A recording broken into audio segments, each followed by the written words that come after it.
जैसे कि मैं अभी बताया था आप लोगों को, वाटर कूल्ड का रेफ्रिजरेशन साइकिल हमें बताना है, जिसमें अभी मैंने डायग्राम अभी अपने हाथ से बनाया है। अभी इसको एक्सप्लेन करूँगा कि कैसे इसका प्रोसेस है, क्या ज़रूरत है, इस इक्विपमेंट का क्या काम है, क्या रोल है। इसमें सबसे पहले जब हम देखेंगे कि कंप्रेशर का काम होता है रेफ्रिजरेशन को हाई प्रेशर हाई टेम्परेचर से रिलीज करना, क्योंकि एक साइकिल को पूरा होने के लिए हाई प्रेशर और हाई टेम्परेचर की रिक्वायरमेंट होती है। आप लोगों को पता भी है कि कंप्रेशर कितने प्रकार का होता है, 5 प्रकार के होते हैं कंप्रेशर, जैसे centrifugal, reciprocating, screw, scroll, rotary, ये 5 कंप्रेशर होते हैं। और ये टन के हिसाब से डिस्ट्रीब्यूट होता है कि कितने टन का प्लांट है तो किस टाइप का कंप्रेशर होगा। जब कंप्रेशर से हमारा डिस्चार्ज होता है तो यहाँ पे हाई प्रेशर और हाई टेम्परेचर रिलीज होता है। उसके बाद हमारा रेफ्रिजरेंट आता है कंडेंसर में। कंडेंसर में आने के बाद हीट ट्रांसफ़र करता है अपना, जो इसमें हीट होता है वो ट्रांसफ़र होता है कूलिंग टावर के माध्यम से। कंडेंसर का रोल देखेंगे तो इसमें भी 2 सेक्शन होता है, सेल और ट्यूब। जो आप देखेंगे कि सेल में गैस होता है और ट्यूब में पानी होता है। कूलिंग टावर का आपने सुना होगा कि प्लांट चलाते टाइम हमें सबसे पहले कंडेंसर पंप ऑन करना होता है सिटी फैन चलाने के लिए। तो जब कंडेंसर पंप हम ऑन करते हैं तो कंडेंसर पंप हमारा पानी ले जाता है कूलिंग टावर पे। कूलिंग टावर से पानी को ठंडा करके फिर कंडेंसर में लाता है, जहाँ पे हमारे रेफ्रिजरेंट का हीट ट्रांसफ़र किया जाता है सेल और ट्यूब के माध्यम से।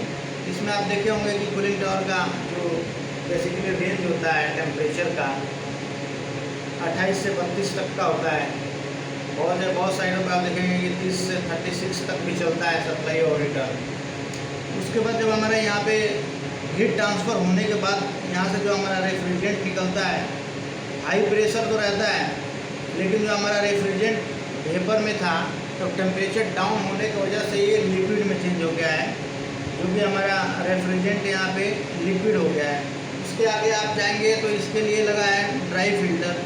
ड्राई फिल्टर का मेन काम ये होता है कि जो हमारे रेफ्रिजरेंट में ऑयल और मॉइस्चर होता है, कंप्रेशर के दौरान जो ऑयल रेफ्रिजरेंट में मिक्स होते हैं उसका छानने का काम करता है हमारा ड्राई फिल्टर। ड्राई फिल्टर तक हमारा जो रेफ्रिजरेंट का सिचुएशन होता है ये यहाँ तक हमारा हाई प्रेशर में रहता है और लो टेम्परेचर यानी लिक्विड में कन्फर्म उसका वेब चेंज हो गया होता है। उसके बाद हमारा आता है एक्सपेंशन वाल्व में। एक्सपेंशन वाल्व में बेसिकली एक्सपेंशन वाल्व का जो काम होता है ये होता है कि जो हमारा हाई प्रेशर है, हाई प्रेशर को हमें कम करके इवेपोरेटर में भेजना है। तो जो हमारा रेफ्रिजरेंट होता है एक्सपेंशन के थ्रू जब इवेपोरेटर में आता है तो यहाँ पे लो प्रेशर हो जाता है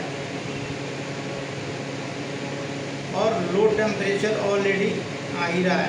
अब यहाँ पे जब आता है हमारा तो जो इवेपोरेटर का जो मेन काम होता है, इसमें भी सेल और ट्यूब 2 सेक्शन होते हैं।